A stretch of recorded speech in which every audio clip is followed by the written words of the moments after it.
Hey guys, welcome to Cricket Chat with Venkatesh. మన team wise analysis before the start of the IPL దాంట్లో last but not the least Kolkata Knight Riders KKR గురించి మాట్లాడదాం. ఇప్పుడు ఒక సామెత ఉంది తెలుగులో, కలిసి వచ్చే కాలంలో నడిచొచ్చే కొడుకులు పుడతారు. ఇంకొక సామెత ఏముందంటే కాలం కలిసి రాకపోతే కర్రే పామే కరుస్తుందని చెప్పి. ఇప్పుడు కాలం కలిసి వస్తున్నట్టుగా లేదు కోల్కతాకి. ఎందుకంటే ఎప్పుడైతే ముస్తఫిజుర్ని ఏరుకోరి వాళ్ళు తీసుకున్నారో అతన్ని పొలిటికల్ రీజన్స్ అంటే మరో కారణంగా అతన్ని వాళ్ళు విత్డ్రా చేయాల్సి వచ్చింది. తర్వాత ఇంజరీస్ వాళ్ళని బాగా ఇబ్బంది పెడుతున్నాయి. మతీషా పత్రానాకి ఇంకా నో అబ్జెక్షన్ సర్టిఫికేట్ ఎన్ఓసి రాలేదు. శ్రీలంక నుంచి అతని ఫిట్నెస్ గురించి ఎలాంటి క్లియర్ కట్ సమాచారం లేదు. హర్షిత్ రాణా చాలా కీ మెంబర్, అతను గాయంతో రూల్డ్ అవుట్ అయిపోయాడు. ఆకాష్ దీప్ రూల్డ్ అవుట్ అయిపోయాడు. సో వాళ్ళు ఇప్పుడు అర్జెంటుగా వెతుక్కోవాలి. డ్రెస్సింగ్ ముజర్బాని తీసుకున్నారు, ఇంకా కొంతమందిని వాళ్ళు they have to search for replacements. Captain విషయంలో కూడా వాళ్ళకి clarity in the sense Rahane captain కరెక్టే, కానీ ఏజ్ పరంగా చూసుకున్నా లేకపోతే ఫామ్ పరంగా స్ట్రైక్ రేట్ పరంగా ఏ రకంగా చూసుకున్నా ఈ ఫార్మాట్ అంత సూట్ కాడు కదా అతన్ని ఇంకా తప్పనిసరిగా ఇంక ఛాయిస్ లేకుండా క్యాప్టెన్ని అంటే క్యాప్టెన్ విషయంలోనే మీకు ఒక సర్టనిటీ లేని పరిస్థితి ఉన్నది టీంకి. బౌలర్ని డబ్బులు పెట్టుకుని ఆక్షన్లోకి వెళ్ళారు, కానీ అనుకున్న టీం తీసుకోగలిగారు. బౌలర్ని ఖర్చు చేశారు, గ్రీన్ మీద, పతిరానా మీద, వాళ్ళ మీద చాలా అమౌంట్ పెట్టారు. కానీ did they get the team ఒక వరల్డ్ గన్ టీం దొరికిందా వాళ్ళకి? I doubt it very much. ఎందుకంటే టీంలో టూ మనీ ఓపెనర్స్ ఉన్నారు, ఎక్కువ మంది ప్లేయర్స్ అంతా టాప్ ఆర్డర్ ప్లేయర్స్ వాళ్ళందరూ. ఇప్పుడు Rahane is a top order player, Finn Allen, Seifert, Green, Raghuvanshi. So వీళ్ళందరినీ అలా సర్దుకోవాలి టీంలో. చాలా ఇబ్బందికరమైన పరిస్థితి. సో కోల్కతా మిగతా టీమ్స్తో కంపేర్ చేస్తే వీళ్ళకి ఎక్కువ ప్రాబ్లమ్స్ ఉన్నట్టుగా నాకు అనిపిస్తుంది. But I could be wrong, ఎందుకంటే మనం గతంలో మన 10 టీమ్స్ అయిన కొత్తలో గుజరాత్ టైటన్స్ వచ్చిన స్టార్టింగ్లో అలాగే అనుకోండి, ఏంటప్ప ఇలాంటి టీం సెలెక్ట్ చేశారు, ఈ టీంతో వీళ్ళు కనీసం ప్లే ఆఫ్స్ కూడా వెళ్ళలేరు అనుకుంటే వాళ్ళు లేకుండా టైటిల్ గెలిచేశారు. నెక్స్ట్ సీజన్లో ఫైనల్ వరకు వెళ్ళారు. సో మనం టీంని ఆన్ పేపర్ చూసి మనం జడ్జ్ చేసే పరిస్థితి ఉండదు. ఇప్పుడు ఎందుకనో కేకేఆర్ విషయంలో మనకి ఆ కాన్ఫిడెన్స్ అయితే రావట్లేదు ఈసారి. 2 ఏళ్ల క్రితం కదా వాళ్ళు ఛాంపియన్ అయ్యారు, 2024లో ఛాంపియన్ అయ్యారు. Last year didn't have a great season. 3 players, Shreyas Iyer వాళ్ళ former captain, Phil Salt, Starc, Mitchell Starc, ఆ ముగ్గురిని చాలా వరకు రిటైన్ చేస్తున్నారు. ముగ్గురిని ఎవరినైతే వదిలేరో వాళ్ళ వెలితి బాగా కనిపించింది ఆ టీంలో. మిగతా అందరు ప్లేయర్స్ని చాలా వరకు వాళ్ళ టైటిల్ విన్నింగ్ టీంని వాళ్ళు రిటైన్ చేసుకున్నా సరే ఈ ముగ్గురు లేని లోటు బాగా స్పష్టంగా కనిపించి ఇప్పటికీ కూడా ఆ ప్రాపర్ రీప్లేస్మెంట్స్ వచ్చినట్టుగా లేవేమో అని నాకు అనిపిస్తుంది. Anyway I could be wrong, let us see. మనకి ఎలా అనిపిస్తాయి కదా, నవ్విన నాపుచేనే పండదా అని చెప్పి. సరే ఇప్పుడు ఇలా ఉంది, రేపొద్దున వీళ్ళే టైటిల్ గెలిచినా గెలవచ్చు. Anybody can. ఈసారి ఏంటంటే అన్ని టీమ్స్ బాగున్నాయి, any team can win the title. ఒక టీంని పర్టికులర్గా మనం చాలా బ్రహ్మాండంగా ఉందని చెప్పే పరిస్థితి లేదు. కొన్ని teams they are looking very good, కానీ ఒకసారి టోర్నమెంట్ స్టార్ట్ అయిన తర్వాత మనకి అసలు రంగు బయటపడుతుంది. ఎనీవే మనం సెగ్మెంట్ వైజ్ వెళ్ళిపోదాం. పాస్ట్ పర్ఫార్మెన్స్, వీళ్ళు champions in 2012, 2014 under Gautam Gambhir మెంటార్గా 2024లో 10 ఏళ్ళ తర్వాత మళ్ళీ టైటిల్ గెలిచారు. 2021లో రన్నరప్, కానీ లాస్ట్ సీజన్లో 8వ ప్లేస్ మాత్రం వచ్చింది. 2025లో 8వ ప్లేస్ మాత్రం వచ్చింది. మధ్యలో రన్నరప్ అయ్యి వరల్డ్ కప్ గెలవడం, ఐపీఎల్ గెలవడం మినహాయిస్తే చాలా సందర్భాల్లో వాళ్ళు లీగ్ స్టేజ్లోనే, గ్రూప్ స్టేజ్లోనే వాళ్ళ క్యాంపెయిన్ ముగిసిపోతూ వచ్చింది. So of late they are not having a very good outing. మరి ఈసారి ఏం చేస్తారో we have to wait and see. వీళ్ళ షెడ్యూల్, వీళ్ళకి లక్కీ ఏంటంటే అక్కడ కోల్కతా అండ్ వెస్ట్ బెంగాల్లో ఎలక్షన్స్ ఉన్నాయి కాబట్టి ఫస్ట్ ఫేజ్ ఎప్పుడైతే అనౌన్స్ చేశారో దాంట్లో 3 వీళ్ళకి హోమ్ మ్యాచెస్ దక్కినాయి. సో స్టార్టింగ్లో హోమ్ అడ్వాంటేజ్ ఉపయోగించుకొని మంచి స్టార్ట్ అందుకోవడానికి వీళ్ళకి చక్కటి అవకాశం దొరికింది బికాజ్ ఆఫ్ ఎలక్షన్స్. సో వాళ్ళు 29న వాళ్ళు ఫస్ట్ ఎవే మ్యాచ్తో స్టార్ట్ చేస్తారు, ముంబై వెళ్ళి ముంబై ఇండియన్స్తో ఆడతారు 29 మార్చ్. తర్వాత 2 ఏప్రిల్ రోజున ఎస్ఆర్హెచ్తో కోల్కతాలో ఆడతారు. 6 ఏప్రిల్ రోజున పంజాబ్తో కోల్కతాలో ఈడెన్ గార్డెన్స్లో, అలాగే 9 ఏప్రిల్ రోజున కూడా ఈడెన్ గార్డెన్స్లో ఎల్ఎస్జీతో ఆడతారు. బాగానే ఉంది, కానీ ఇక్కడ క్యాచ్ ఏంటంటే సరే ఈ 3 టీమ్స్తో హోమ్ మ్యాచెస్ ఆడతాం, కానీ 3 టీమ్స్ కూడా భయంకరమైన బ్యాటింగ్ బలం ఉన్న టీమ్స్. సో ఈడెన్ గార్డెన్స్ చాలా హై స్కోరింగ్ గ్రౌండ్గా ఉంటే, గ్రౌండ్ సైజ్ కూడా తిన్నది కదా, మీకు వీళ్ళు రెచ్చిపోయే అవకాశం కూడా ఉంది. సో వాళ్ళకి హోమ్ అడ్వాంటేజ్ ఉన్నా కూడా ఈ 3 టీమ్స్ చాలా బిగ్ స్కోరింగ్ టీమ్స్తో వాళ్ళు హోమ్ మ్యాచెస్ ఆడాల్సి ఉంది. సో అన్నీ నెగిటివ్ చెప్తున్నాను నేను, అంటే ఉన్న ఫ్యాక్ట్స్ చెప్తున్నాను, try to give you the facts. అంత గురించి ఎవరి మీద నాకు నెగిటివ్ కానీ పాజిటివ్ కానీ ఏం లేవు, ఉన్న ఫ్యాక్ట్స్ మీ ముందు ఉంచడమే నా అనాలిసిస్ లక్ష్యం. తర్వాత వీళ్ళ టీమ్ కాంపోజిషన్ చూస్తే ప్యూర్ బ్యాటర్స్ వాళ్ళ captain Ajinkya Rahane, Rinku Singh, Rovman Powell, Angkrish Raghuvanshi, Sarthak Ranjan అని చెప్పి 28 years old player, top order batsmen. మరి బ్యాకప్గా తీసుకున్నారు మనీష్ పాండేకి అతని నుంచి ఉన్నాడు వాళ్ళకి. సో మనీష్ పాండే కూడా బ్యాకప్గానే ఉంటాడు, స్ట్రైట్ అవే 11లోకి వస్తాడని నమ్మకం అయితే నాకు లేదు. రాహుల్ త్రిపాఠి కూడా, అభిషేక్ నాయర్ వాళ్ళ కొత్త కోచ్, గతంలో రాహుల్ త్రిపాఠి విషయంలో అతనికి ఉన్న నమ్మకంతో మళ్ళీ తీస్తున్నాడు. సో ఇక్కడికి వచ్చిన తర్వాత రాహుల్ త్రిపాఠి మళ్ళీ బాగా ఆడే అవకాశం ఉంటుందేమో చూడాలి. ఎందుకంటే is good player, of late కొంచెం ఈజ్ ఆఫ్ ద బాయిల్ ఉన్నాడు, but is very good player. కాస్త ఫిడ్జెటీగా ఉంటాడు కానీ is a good player actually. India కూడా కొన్ని మ్యాచ్లు ఆడాడు. ఈ టీంలో allrounders Sunil Narine, Ramandeep Singh, Cameron Green ఏం చేస్తారో చూడాలి. దక్ష్ కర్మ అని ఒక ఇంట్రెస్టింగ్, అంటే is a leg break bowler, mystery spinner. అతని వీడియోస్ చూసాను, బాగుంది అతని bowling, tall leg spinner, batting కూడా బాగా చేయగలడు. పెద్దగా రిప్రజెంటేటివ్ క్రికెట్ ఆడలేదు ఇతను, కానీ అతను మరొక వరుణ్ చక్రవర్తి అవుతాడన్న ఒక హోప్తో వాళ్ళు తీసుకున్నారు. చూడాలి మరి అతను ఎంతవరకు ప్రామిస్ ఫుల్ఫిల్ చేస్తాడో. అనుకుల్ రాయ్ చాలా రోజులుగా టీంతో ఉన్నాడు, ఎక్కువగా ఈ warms the bench, but had a decent very good Mushtaq Ali tournament. మంచి left arm spinning allrounder, terrific fielder. మరి ఈసారి అతను 11లో బ్రేక్ అవుతాడో చూడాలి, బ్రేక్ అవ్వాలని నేను కోరుకుంటున్నాను. రచిన్ రవీంద్ర కూడా స్ట్రైట్ అవే 11లోకి వచ్చే అవకాశం చాలా తక్కువ, బట్ బ్యాకప్గా ఉంటాడు అతను. తర్వాత వికెట్ కీపర్స్ మరి ఈసారి బాగా కుదిరినట్టుగా ఉన్నారు. ఎందుకంటే మన వరల్డ్ కప్లో బాగా ఆడిన టిమ్ సైఫర్ట్, ఫిన్ అలెన్ ఇద్దరు కూడా ఈ టీంలో ఉన్నారు. ఎవరిని ఆడించుకోలేదు పెద్ద సమస్య. తేజస్వి దహియా మరొక కీపర్ బ్యాట్స్మెన్, ఇతను కూడా స్పెషలిస్ట్ బ్యాటర్గా ఆడించుకోవచ్చు, మంచి బిగ్ హిటర్ తేజస్వి దహియా, ఢిల్లీకి చెందిన big hitter, Sehwag fan.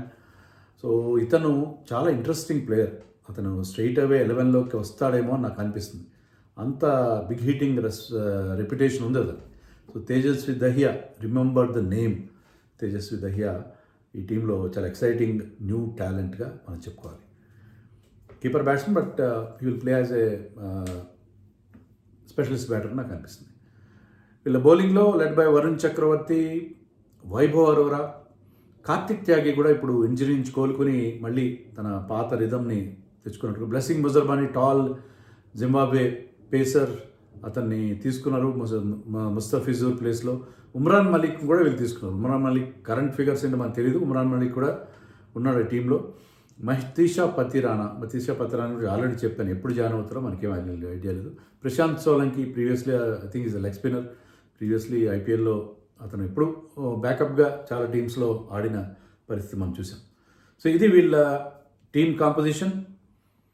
Likely 11లో పెద్ద వీళ్ళ డిలమా ఏంటంటే ఓపెనర్గా ఎవరిని ఆడించాలి, సైఫర్ట్ అండ్ ఫిన్ అలెన్ని ఎవరిని ఆడించాలి. ఫిన్ అలెన్ ఆడిన రోజున is an ex factor kind of player, Abhishek Sharma లాగా బ్యాట్ ఊపాడంటే మ్యాచ్ గెలిపిస్తాడు. అతని మీద ఏంటంటే అంటే బూమర్ బస్ట్, ఆడితే బ్రహ్మాండంగా ఆడితే లేకపోతే తొందరగా ఆడుతుంది. సైఫర్ట్ ఈజ్ మోర్ కన్సిస్టెంట్ ప్లేయర్, ఇద్దరు కీపర్ బ్యాట్స్మెన్.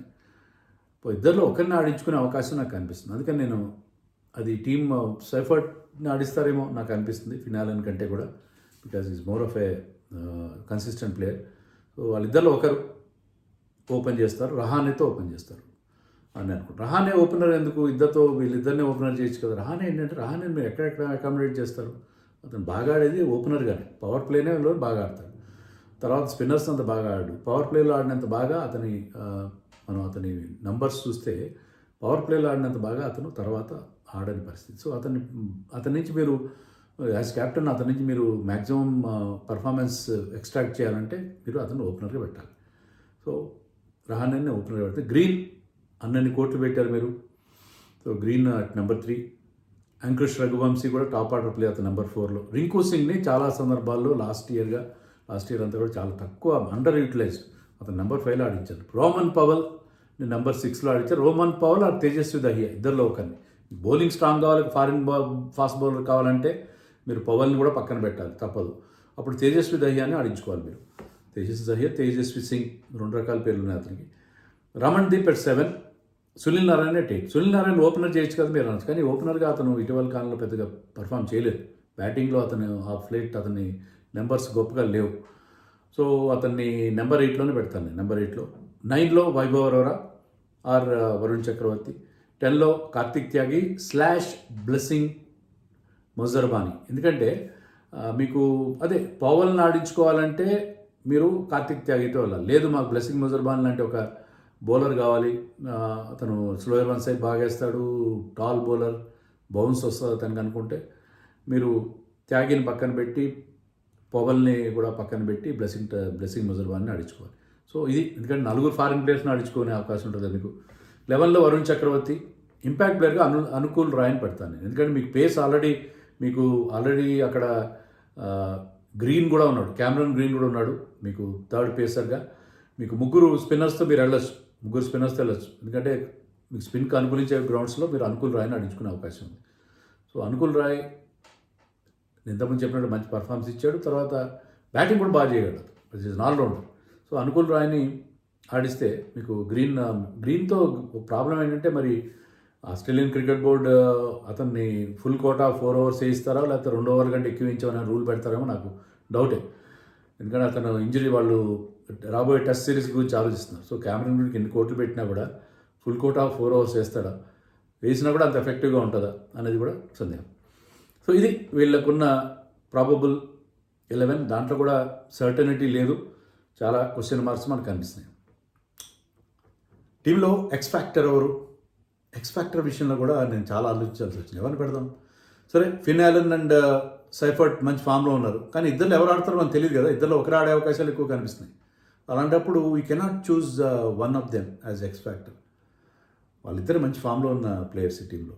రింకు సింగ్ పెడదామంటే రింకు సింగ్ ఎక్కడ బ్యాటింగ్ చేస్తాడో తెలియదు, అతనికి 10 డెలివరీస్ ఆడతాడో 5 డెలివరీస్ ఆడతాడో మనకు తెలియదు. సో రింకు సింగ్ని అనుకోలేము మనం. సునీల్ నారాయణ గతంలో అంత ఎఫెక్టివ్గా లేడు. I'm going with Varun Chakravarthy. Cameron Green మీద నాకు అంత హోప్స్ లేవు, ఎందుకంటే he had a very good season with Mumbai. ఆర్సీబీతో అంత గొప్పగా 2024లో పెద్దగా పర్ఫామ్ చేయలేదు అతను. అది ప్రైస్ స్ట్రైక్ ప్రెజర్ ఉంటుంది, నేను అన్నట్టుగా ఎక్కువ ఓవర్లు వేస్తాడో మనకు తెలియదు, ఫుల్ కోటా వేస్తాడో లేదు తెలియదు. బ్యాటింగ్లో కూడా ఎంతవరకు రాణిస్తాడు. సరే, అతనికి ఎబిలిటీ ఉంది, ఆల్రౌండర్గా, బిగ్ హీటర్గా, టాల్ మ్యాన్, అతనితో అవకాశం ఉంది. కానీ అతని విషయంలో అంత ఖచ్చితంగా అతను ఈసారి వాళ్ళకి ఎక్స్పెక్ట్ అవుతాడని నాకైతే నమ్మకం కలగట్లేదు. So I'm going with Varun Chakravarthy. అతను కూడా ఫామ్ కాస్త ఇఫీగా ఉన్నా కూడా అతను is a champion bowler. He will definitely ఈసారి మన వరల్డ్ కప్ అంత బాగా వెళ్ళకపోయినా ఈసారి అతను కంబ్యాక్ అవుతాడని నేను ఆశిస్తున్నాను. So he's my X factor in this team. వీళ్ళ స్ట్రెంగ్స్ అండ్ వీక్నెసెస్ గురించి మాట్లాడాలంటే మెయిన్ స్ట్రెంగ్త్ వీళ్ళది ఆ స్పిన్ ట్విన్స్.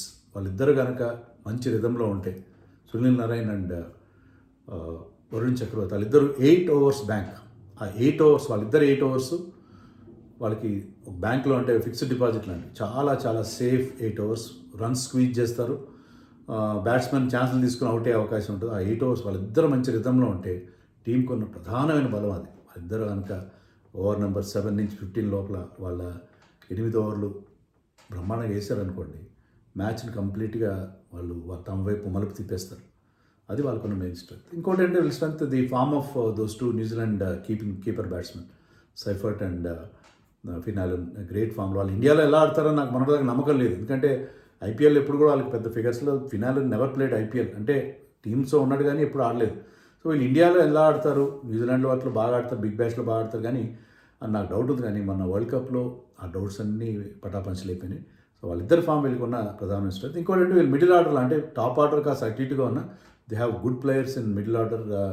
అక్కడ మీకు రింకు సింగ్ కానీ, Rovman Powell, Ramandeep Singh, they are all big hitters. Sunil Narayan and ఈ కొత్త కుర్రాడు తేజస్వి దహియా, వీళ్ళు ఒకవేళ టాప్ ఆర్డర్ కాస్త వాబుల్ అయినా కూడా వీళ్ళు దాన్ని కవర్ చేయగల ఎబిలిటీ ఉన్న ప్లేయర్స్. పర్టికులర్ రింకు సింగ్ ఎలా ఆడగలడు, ఎలాంటి అవసరమైతే కాస్త స్లోగా ఆడతాడు, డిఫరెంట్ గేమ్స్లో ఆడగల ప్లేయర్. సో అది వీళ్ళకున్న మరొక స్ట్రెంత్గా చెప్తాను. ఇంకా వీక్నెస్ విషయానికి వస్తే చెప్పినట్టు టూ మెనీ ఓపెనర్స్, అందరూ ఓపెనింగ్ బ్యాట్స్మెన్ కనిపిస్తున్నారు కదా అక్కడ. సో టీంని ఎలా వాళ్ళు ఎవరిని ఎక్కడ ఆడించాలి, ఆ ఎంట్రీ పాయింట్ ఎట్లా ఉండాలనేది చాలా పెద్ద ఇష్యూ. ఎవరిని ఇక్కడ ఏ పొజిషన్లో ఆడించాలనే విషయంలో జుట్టు పిక్కోవాల్సింది వాళ్ళు, అభిషేక్ నాయర్ అనుకో.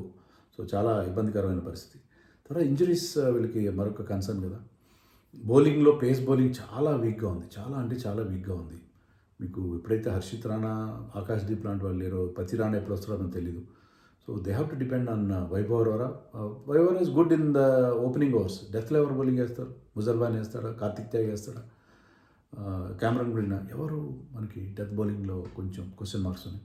బ్యాకప్స్ కూడా సరిగ్గా లేవు. ఈవెన్ వరుణ్ చక్రవర్తి ఫామ్ కూడా డౌట్ఫుల్లే కదా. Varun Chakravarthy didn't have great world cup. అతన్ని సార్ట్అవుట్ చేస్తారా బ్యాట్స్మెన్, అతను మిస్టరీ ఛేదించేస్తారా అని అనుమానం పడగలదు. సో చాలా ప్రాబ్లమ్స్ కనిపిస్తున్నాయి వీళ్ళకి.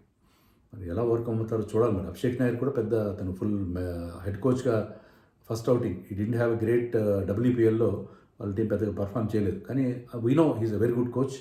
మరి ఎక్కువ కొంచెం ఎక్స్పెరిమెంటేషన్ చేస్తాడు అతను అని అనిపిస్తుంది, నాకు భయం వేస్తుంది. బట్ అతను కనుక ఇలాంటి టీంను ముందు తీసుకెళ్తే ఇట్స్ గ్రేట్ అచీవ్మెంట్ అవుతుంది. You have to wait and see. వీళ్ళ గేమ్ ప్లాన్ విషయానికి వస్తే, వీళ్ళ గేమ్ ప్లాన్లో నేను ఒకటి చెప్తాను. You try to play both Seifert and Finn Allen. ఎందుకంటే వాళ్ళిద్దరిని ఓపెన్ చేయించండి. సరే రహానే గురించి నేను చెప్పాను, అతను ఓపెనర్ కదా, రహానేని తర్వాత పెట్టండి, నెంబర్ 3లో ఆడించుకోండి, నెంబర్ 4లో ఆడించుకోండి. వాళ్ళిద్దరితో ఓపెన్ చేసి పవర్ ప్లేని మ్యాక్సిమైజ్ చేయగలిగితే, వాళ్ళిద్దరు కనుక రెచ్చిపోయి ఆడితే మీకు చాలా మంచి ప్లాట్ఫామ్ క్రియేట్ చేస్తారు, లాంచ్ ప్యాడ్ క్రియేట్ చేస్తారు వాళ్ళు. ఆ రిస్క్ తీసుకోండి. అది మీరు పతిరానా వచ్చినాక ఎలాగ ఆడించలేరు. పతిరానా కనుక తర్వాత స్టేజ్లో వస్తే సునీల్ రాయని ఆడించుకోవాలి, మీరు గ్రీన్ ఆడించుకోవాలి. పతిరానా ఆడించాలంటే అప్పుడు మీరు ఒక్కరిని ఆడించుకోవాలి. సో పతిరానా వచ్చేలోపు వీళ్ళిద్దరితో మీరిద్దరూ ఓపెనింగ్ చేయించి, నేను ఇచ్చిన 11 వేరే రకంగా ఉంది, కానీ ఇలా ఓపెనింగ్ చేస్తే మీకు పవర్ ప్లేలో కనుక వాళ్ళిద్దరూ బ్రహ్మాండంగా స్టార్ట్ అందిస్తే మీకు ఒక మంచి మొమెంటం అందుతుంది. సో దానికోసం వీళ్ళు వెళ్ళాల్సిన అవసరం ఉంది. అది నేను చెప్పే గేమ్ ప్లాన్.